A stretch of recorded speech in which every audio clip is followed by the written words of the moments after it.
When people search for value, they often begin by looking outside of themselves. They chase recognition, approval, possessions, and achievements as if these things alone could provide the meaning they long for. Yet, the more they search outwardly, the more they discover that external validation is unstable. It rises and falls depending on circumstances, opinions, and situations beyond their control. What is praised one day may be forgotten the next. What seems valuable in one season of life may turn into a burden in another. This endless cycle of seeking outside recognition reveals a deeper truth. Real value does not come from the outside. It flows from within. To recognize this requires a shift in perception. Instead of measuring worth by how others respond, one begins to see that value is already present in the simple fact of being alive, aware, and capable of growth. This realization cannot be bought, traded, or given by another. It must be discovered inwardly. Like water flowing from a hidden spring, it emerges naturally when one stops grasping and learns to rest in the essence of who they are. The river does not ask permission to flow, and in the same way, inner value does not depend on approval to be real. Value from within arises in stillness.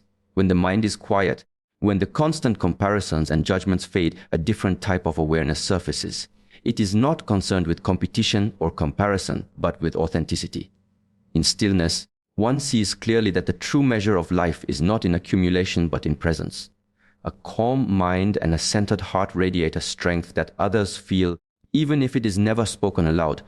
This is not the value that shouts for attention, but the kind that needs no advertisement because it speaks silently through the way a person carries themselves. Many people try to imitate value by copying what is already praised. They dress, speak, and behave according to the trends of the time. But imitation is always secondary. It reflects the outer layer, not the essence. When a person instead turns inward and allows their inner qualities to surface, what they express is unique, unrepeatable, and genuine. From that point, their actions, words, and presence carry a depth that cannot be fabricated. It is like the difference between a painted flame and real fire. One only appears alive, while the other radiates undeniable heat and light. When value flows from within, it transforms the way one relates to others. Instead of seeking constant affirmation, one can give freely. There is no desperation to prove worth, so generosity becomes effortless. A person grounded in inner value does not fear that giving will diminish them, because they know the source is not external but internal, and it cannot be exhausted. This is why some individuals radiate calm strength even in difficulty. Their value is not tied to what they own or what is happening around them. It is anchored in the unchanging core within themselves. This flowing of inner value is also closely linked to integrity. When thoughts, words, and actions align, a steady current forms. But when one betrays their own truth for approval, the flow becomes blocked. The more often this happens, the more stagnant life begins to feel. To restore the current, one must return to honesty with oneself. This does not mean perfection, but it does require authenticity. Living in alignment with inner truth is what allows value to continue flowing naturally, without the need for force or manipulation. There is a subtle paradox here. Many people believe that finding value within means withdrawing from the world. But in reality, it is the opposite. Once inner value is uncovered, it naturally expresses itself outwardly. It shows up in the way one listens, in the patience they hold, in the courage with which they act, in the compassion they share. The flow is inward to outward, never the other way around. Trying to reverse the direction by filling the inside with what comes from outside only leads to exhaustion and emptiness. To allow value to flow from within requires practice. It does not emerge fully in a single moment of insight. Like a stream gradually clearing itself, the flow becomes stronger as one removes the inner obstacles: fear, doubt, comparison, and insecurity. Each time one notices these obstacles and lets them go, the natural current is restored. Over time, it becomes clear that there was never a need to create value from nothing.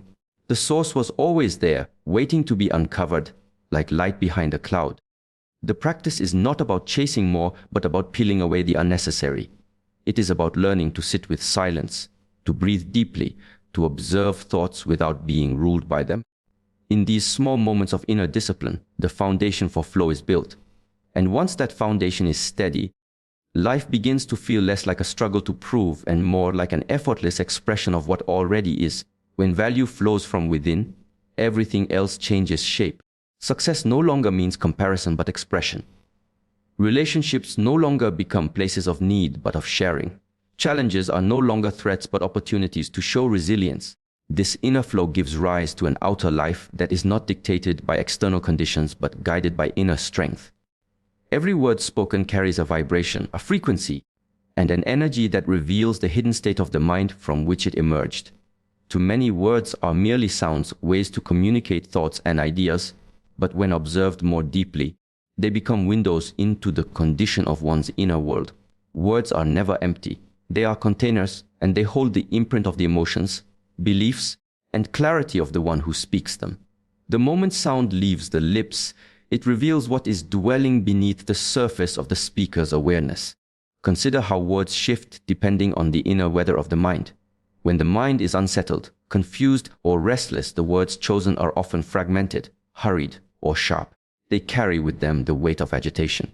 On the other hand, when the mind is calm, clear, and rooted in stillness, the words that emerge are thoughtful, measured, and imbued with a sense of peace. Without needing to analyze deeply, people sense the energy of these words.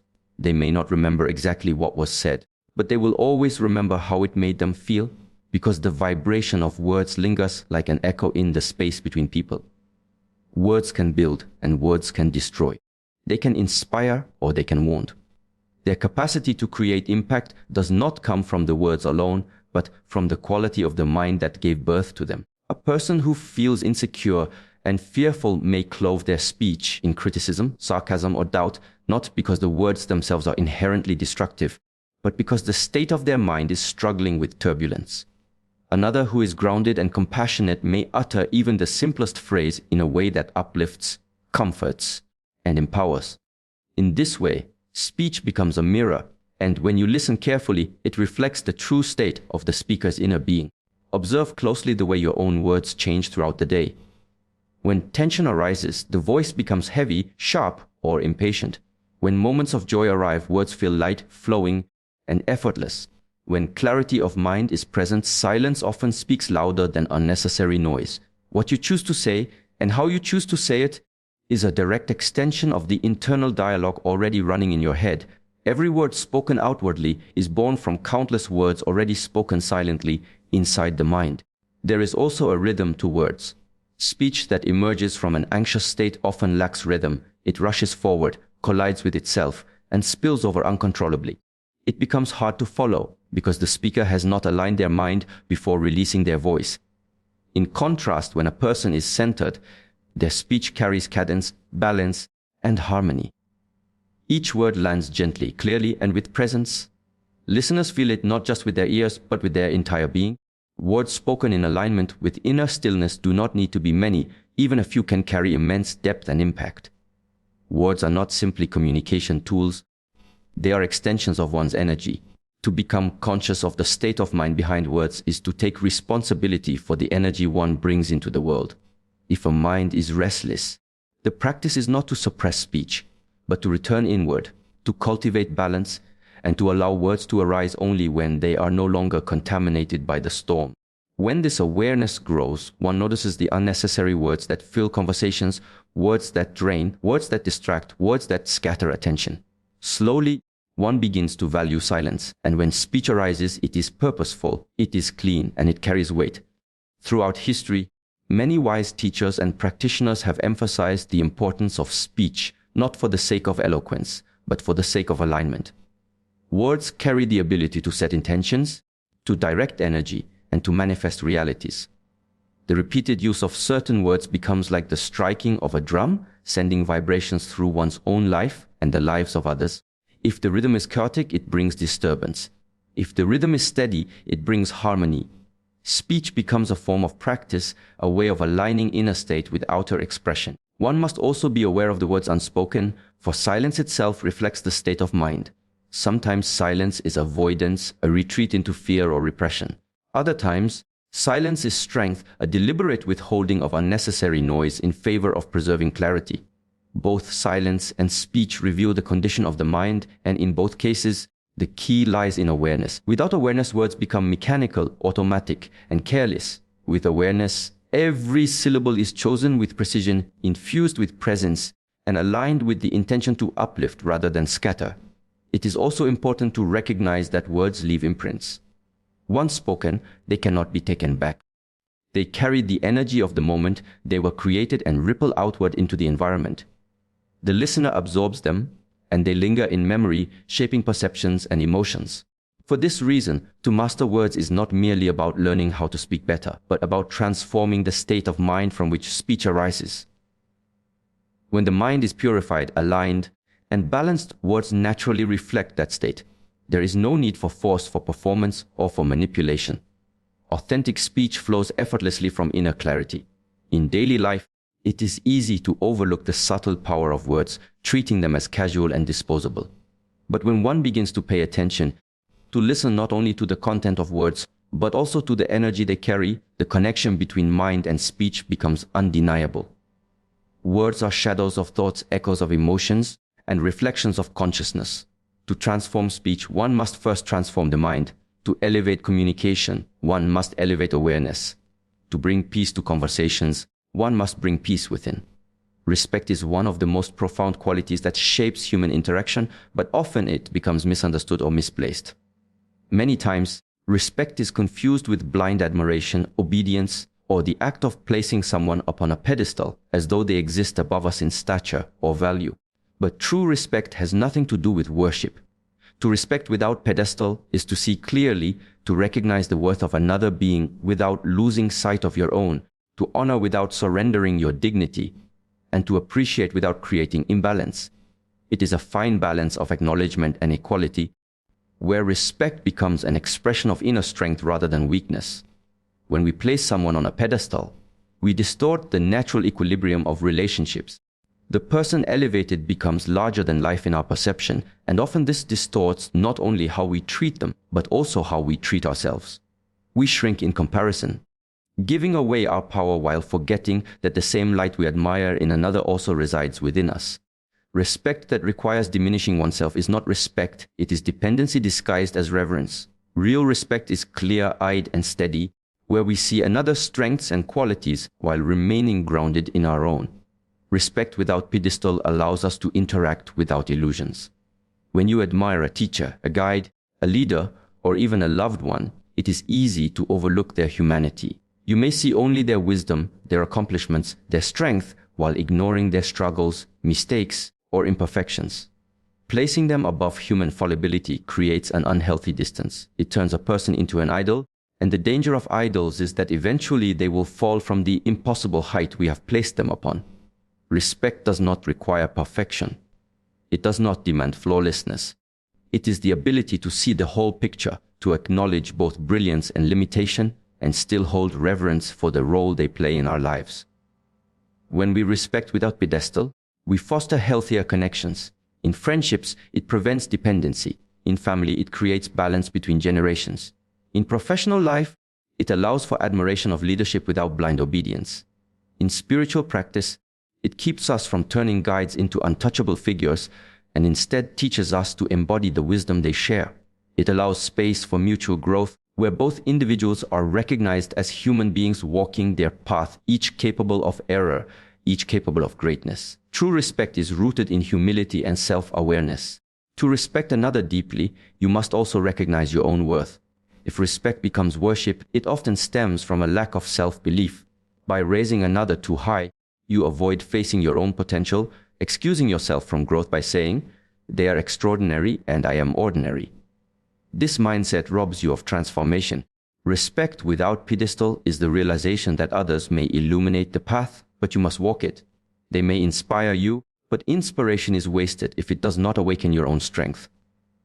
Respect without pedestal is also freedom from disappointment.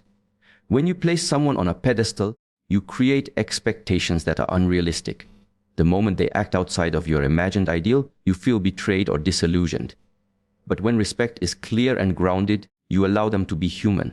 Their mistakes do not erase their wisdom. Their imperfections do not negate their guidance. You can continue to learn, admire, and grow without falling into the trap of either blind praise or bitter resentment. Another aspect of respect without pedestal lies in the recognition of balance. The universe operates on balance day and night, inhale and exhale, strength and stillness. Relationships too must embody this balance. If respect tilts into pedestal building, harmony collapses. One side rises while the other diminishes, and energy between the two cannot flow freely. When respect is equal, energy circulates in both directions. The one you respect offers wisdom, strength, or guidance, and you, in turn, offer openness, gratitude, and presence. It becomes a living exchange rather than a one-sided worship. This form of respect cultivates authenticity. When someone knows they are respected without being idolized, they are free to be themselves without the pressure of maintaining a flawless image. They can be vulnerable, they can share struggles, they can admit mistakes, because they know respect is not conditional on their perfection. In this way, respect nourishes trust, and trust deepens connection. Both individuals become free to grow together without the burden of unrealistic roles. Respect without pedestal also teaches responsibility. If you see someone as a perfect figure, you may surrender responsibility for your own choices, always looking to them for answers, waiting for them to decide the direction of your life. But if you respect without worship, you honor their wisdom while still holding responsibility for your own journey. Their guidance becomes a mirror, a tool, but never a substitute for your own discernment. In this way, respect strengthens independence while preserving connection. To respect without pedestal is to honor the equality of all existence. A tree is respected for its shade, its fruit, its life-giving oxygen, but we do not need to call it flawless to appreciate its presence. A river is respected for its flow and nourishment, though it may flood and destroy.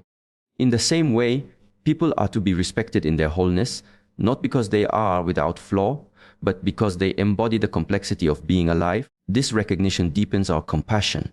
It helps us to respect not only those who inspire us, but also those who challenge us, those who disagree with us, those who walk different paths. Respect without pedestal dissolves hierarchy in the heart. It allows us to walk alongside others rather than beneath them or above them. It allows us to see the divine spark in everyone equally, to recognize that each being is a reflection of the same source, each carrying lessons and gifts in their own way. This kind of respect is expansive, freeing us from dependency and freeing others from unrealistic expectation. It is respect as balance, respect as clarity, respect as harmony. There is a quiet strength that does not need to raise its voice, a strength that does not shout, demand, or strike. It is the strength of a clear boundary, drawn not out of anger, but out of self-respect and awareness. To live without boundaries is to invite chaos into the inner and outer world, because where there is no line, others will cross without hesitation. And yet, many people fear boundaries because they mistake them for harshness, for rejection, or for the building of walls. But boundaries with calm firmness are not walls. They are gates, gates that you open and close with intention, with wisdom, with awareness of what nourishes you and what drains you. To understand boundaries is to understand energy. Every human being carries energy like a flame that must be protected. If you expose the flame to too much wind, it is extinguished. If you hide it too deeply, it suffocates. Boundaries are the way we protect the flame so that it may continue to burn brightly. Without them, life becomes a continuous giving away of heat until nothing remains. With them, life becomes balance, an exchange of energy that is fair, sustainable, and rooted in respect. Calm firmness means the boundary is not built from fear, but from clarity. When the mind is agitated, boundaries come out as anger, resentment, or sudden explosions. When the mind is calm, the boundary is clear, unshakable, and free from emotional turbulence. This is why firmness does not have to mean aggression. Firmness can be quiet. Firmness can be gentle. Firmness can be a simple, steady presence that says without words, "This is as far as I go, and no further." Many people allow their boundaries to be crossed because they fear being disliked. They fear rejection, conflict, or the disapproval of others. But this fear is the very chain that keeps them trapped in cycles of exhaustion and resentment. A life without boundaries becomes a life where others dictate how your energy is spent, how your time is used, how your space is occupied. And when the inner flame grows dim from overextension, the spirit becomes heavy, weighed down by invisible burdens.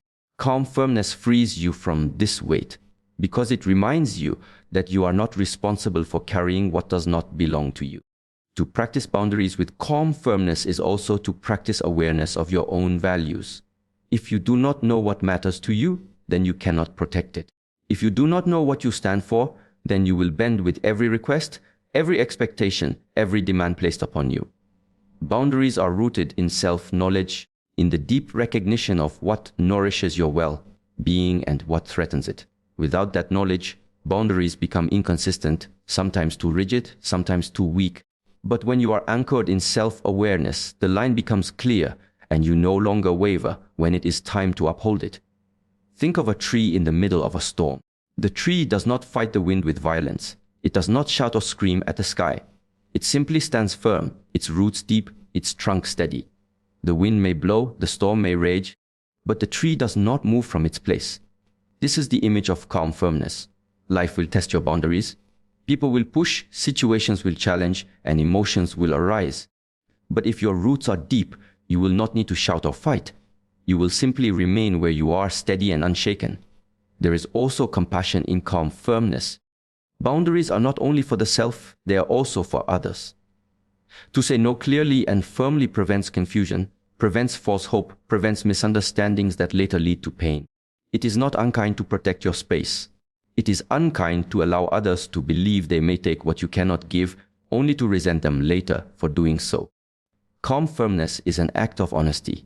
It says to the other, this is what I can offer and this is what I cannot. And in that honesty, there is respect for both yourself and the other person. The difficulty for many lies not in knowing they need boundaries, but in holding them without guilt. Guilt arises when the mind believes that self-protection is selfish. But guilt is a distortion. A boundary drawn with calmness and firmness is not selfish. It is sustainable. It is the way you preserve your energy so that you may continue to give authentically without bitterness, without depletion. When you learn this balance, you no longer feel pulled between your needs and the needs of others. Instead, you see that by protecting your flame, you are able to share its warmth for longer without burning out. Boundaries with calm firmness are also a form of discipline. Just as the body requires discipline to grow strong, the spirit requires discipline to remain free. Without discipline, boundaries weaken. You say yes when you mean no. You allow what should not enter. You tolerate what erodes your strength. Discipline is the act of returning to your line, holding it steady even when emotion tempts you to abandon it. Discipline in this sense is not rigid control, but consistent alignment with what you know to be right for you. To cultivate this practice, one must first cultivate silence. For only in silence can the mind see clearly what belongs inside and what must remain outside. Silence gives you the space to observe without reacting, to decide without pressure, to act without haste. Calm firmness is born from this silence. When the inner waters are still, you can see the reflection of truth, and once truth is seen, there is no need for shouting, no need for force. The line becomes clear and you hold it, not out of anger, but out of wisdom. In a world filled with endless chatter, constant notifications, and the ceaseless noise of daily living, silence often feels like a void. For many, it is unsettling, a space that must be filled immediately with words, sounds, or distractions. Yet, silence itself is never empty, it is full. It carries weight, depth, and presence far beyond what most recognize. Silence is not the absence of something, it is the presence of everything that words fail to capture. Silence carries weight because it forces confrontation. When noise is stripped away, the individual is left face to face with themselves, with their inner voice, with their unfiltered thoughts and emotions. For many, this confrontation is heavy because it is unavoidable. Words can cover, distractions can mask, but silence reveals. It draws to the surface what has long been buried. The unspoken truths, the unresolved conflicts, the fears that linger beneath the surface, all rise in the stillness. This is why silence feels heavy. It exposes the reality of one's inner state without compromise. In silence, there is no one to impress, no mask to wear, no role to play. The roles we assume in daily life dissolve. Titles, identities, and masks lose their meaning when the external noise fades. The weight of silence comes from this stripping away of illusions. It is like standing naked before one's own consciousness. Without noise, there is no escape, and the silence becomes a mirror. Some fear that mirror, for it reflects truth without distortion. And yet, that same mirror is the beginning of growth. Silence carries weight also because it amplifies presence. When a person sits in stillness, their presence intensifies. Think of a teacher, a monk, or a master who speaks little. Their words may be few, but their silence speaks louder than the noise of 1,000 voices. It is not their words alone that move people, it is the stillness they embody. The pauses between their sentences carry just as much meaning as the sentences themselves. The weight is not in what they say, but in the energy they hold within their silence. Silence transforms interactions as well. In conversation, silence is not simply the absence of speech, it is a force. When one chooses to remain silent in the face of anger, that silence speaks louder than words of retaliation. When one listens deeply without interruption, their silence becomes an act of respect, of understanding, of presence. In moments of grief, silence provides more comfort than any attempt at explanation. Words often fail where silence succeeds. The weight of silence in these moments is healing, because it carries empathy without needing translation. On a deeper level, silence is connected to power because it is rooted in awareness. The more one is comfortable with silence, the less they rely on external validation. They no longer need to fill the air with justifications or explanations. Silence becomes strength because it shows mastery over impulse. The impulse to react, to explain, to defend. When mastered, silence is chosen consciously. And in that conscious choice, there is power. The weight of silence is felt by others because it comes from a space of inner stability. Nature itself reveals the weight of silence. A mountain does not need to speak to show its majesty. The ocean does not require words to demonstrate its depth. The forest carries a profound silence that humbles the human mind. In nature's stillness, one feels both small and expansive at the same time. The silence of the natural world carries weight because it is ancient, unchanging, beyond human noise. Standing in the silence of nature is to feel the gravity of existence itself. Silence also carries weight in the realm of practice and discipline. In meditation, silence is not merely the absence of external sound, but the quieting of internal turbulence. The silence between thoughts, the gap between breaths, holds immense weight. It is in these silent gaps that awareness expands. One realizes that silence is not fragile, it is enduring. Thoughts come and go, sounds rise and fall, but silence remains. It is the canvas upon which all else appears. To rest in that silence is to touch something beyond time. Silence in action also holds weight. The warrior who prepares in silence moves with precision. The artist who enters silence before creating produces with clarity. The decision made in silence carries more weight than one made in haste. This is why silence is associated with wisdom. The wise are not quick to speak because they understand that words, once spoken, cannot be withdrawn. Silence before speech gives words gravity. It gives them weight because they emerge from reflection rather than reaction. In society, silence is often underestimated, yet it shapes power dynamics. A room filled with voices becomes unsettled when one person chooses not to respond. That silence shifts the energy, redirects the attention, and alters the balance. Silence is not passive, it is active. It influences, it commands, it compels. This is why silence in negotiations, in leadership, or in presence can be more impactful than the most elaborate speech. The weight lies in the restraint, in the controlled withholding of words. On the personal journey, silence teaches patience. In silence, time stretches. Waiting becomes an art, and urgency dissolves. The individual learns to observe rather than to force, to witness rather than to demand. This patience is heavy at first, but over time, it becomes liberating. The weight of silence transforms from a burden into an anchor, grounding the individual in clarity and awareness. Silence carries weight because it cannot be dismissed. Noise can be ignored, words can be forgotten, but silence lingers. It stays in the room after words fade. It remains in the memory long after speeches are forgotten. It speaks without sound, teaches without explanation, and transforms without force. To embrace silence is to recognize its presence as more than emptiness. It is substance, it is strength, it is depth. When words are spoken, they do not disappear into the air without effect. Each sound carries weight, and every sentence has the ability to shape the atmosphere around us. Words can either imprison or liberate, diminish or elevate, wound or heal. The choice lies in the intention behind them. Speaking to uplift is not about choosing polite language alone. It is about embodying the discipline of speech as an extension of inner clarity and balance. It is the recognition that sound, once released, carries an energy that moves through the minds and hearts of others, influencing them in subtle yet profound ways. Control-driven speech is easy to recognize. It carries a heaviness, a pressure, a need to bend others into a particular shape. Behind this form of speech lies fear, fear of losing authority, fear of not being listened to, fear of being insignificant. The words may be commanding, manipulative, or even wrapped in a tone of superiority, but their hidden intention is domination. When speech becomes a tool of control, it creates resistance. The more someone attempts to force their voice onto another, the more the other retreats, shields themselves, or silently resists. This dynamic creates conflict, not harmony. Uplifting speech, however, arises from a different place. It is not spoken to gain something from another, but to contribute to their strength.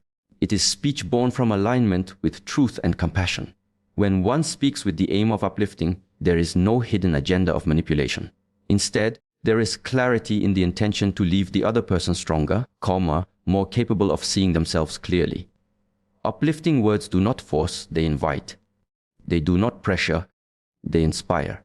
And because they are rooted in sincerity, they carry a resonance that touches deeper than superficial encouragement. The discipline of speaking to uplift requires self-awareness. Many times, the impulse to control comes unconsciously. A person may think they are advising or guiding, but in reality, they are projecting their own fears or expectations onto another. To purify speech, one must first observe the source from which the words arise. If the heart is restless, if the ego is striving for recognition, if the mind is desperate to be right, then the words will inevitably carry those qualities. To speak with uplifting power, one must begin with inner silence. In silence, the ego loosens its grip and clarity has space to appear. From this clarity, words can be chosen not as weapons or tools of domination, but as bridges. There is also an art to tone and rhythm. Uplifting speech does not rush. It does not flood the listener with noise. It knows the value of pause, the strength of silence between words. Often, what uplifts most is not the complexity of expression, but the simplicity of presence within speech. A calm tone communicates steadiness, and steadiness inspires trust. A measured rhythm carries patience, and patience allows the listener to open. Even without elaborate vocabulary, the voice can carry dignity and encouragement when it arises from an aligned inner state. Furthermore, uplifting speech is not always about praise or comfort. At times it can be firm, even sharp, but still free from the intention to control. True upliftment involves honesty. There are moments when a difficult truth must be spoken, but when it is delivered without ego, without aggression, and with the genuine wish for the other person's growth, it strengthens rather than weakens. The difference lies in whether the truth is thrown like a stone to injure or handed like a tool to support. Upliftment is not softness. It is balance, the ability to combine clarity with compassion, strength with kindness. When speaking, one must also consider the subtle effect on oneself. Speech aimed at control drains energy because it is tied to resistance. The speaker becomes entangled in outcomes, measuring whether others obey, whether influence has been gained, whether power has been preserved. This creates inner turbulence. In contrast, speech given with the intention to uplift frees the speaker. There is no clinging to the outcome. Once the words are spoken, they are released, and the heart remains light. Just as giving without expectation nourishes the giver, speaking to uplift without control nourishes the speaker. Consider how entire communities are shaped by the speech of leaders, teachers, and elders. Words spoken with control sow division, mistrust, and resentment. Words spoken with upliftment foster unity, confidence, and resilience. The same principle applies within families, friendships, and even in conversations with strangers. Each interaction becomes an opportunity to ask, am I trying to bend this person to my will, or am I offering them the strength to stand taller in their own way? To cultivate this discipline, one must practice restraint. Not every thought needs to be spoken. Not every impulse to correct or command deserves voice. Silence is not emptiness, it is preparation. By holding words back, one allows them to ripen. When speech finally emerges from that silence, it carries refinement. It is no longer a reaction, but a conscious offering. In this way, speech becomes less about expression for the sake of the self and more about contribution for the sake of the other. There is also humility in uplifting speech. The one who uplifts does not place themselves above the other. Instead, they recognize the equal dignity of every being. To uplift is to remind others of their inherent strength, not to impose strength from outside. It is a recognition that within every person lies a seed of potential, and words can either suffocate that seed with control or water it with encouragement. In daily life, moments constantly arise where the choice between control and uplift must be made. A parent correcting a child, a leader addressing a team, a friend offering advice, a stranger responding to another in distress. Each of these is a field of practice. To choose uplift over control is not the easier path, but it is the one that sustains harmony. It demands patience, awareness, and a willingness to let go of the need to dominate. But in return, it creates connections that are genuine, relationships that are strong, and an environment where growth becomes natural.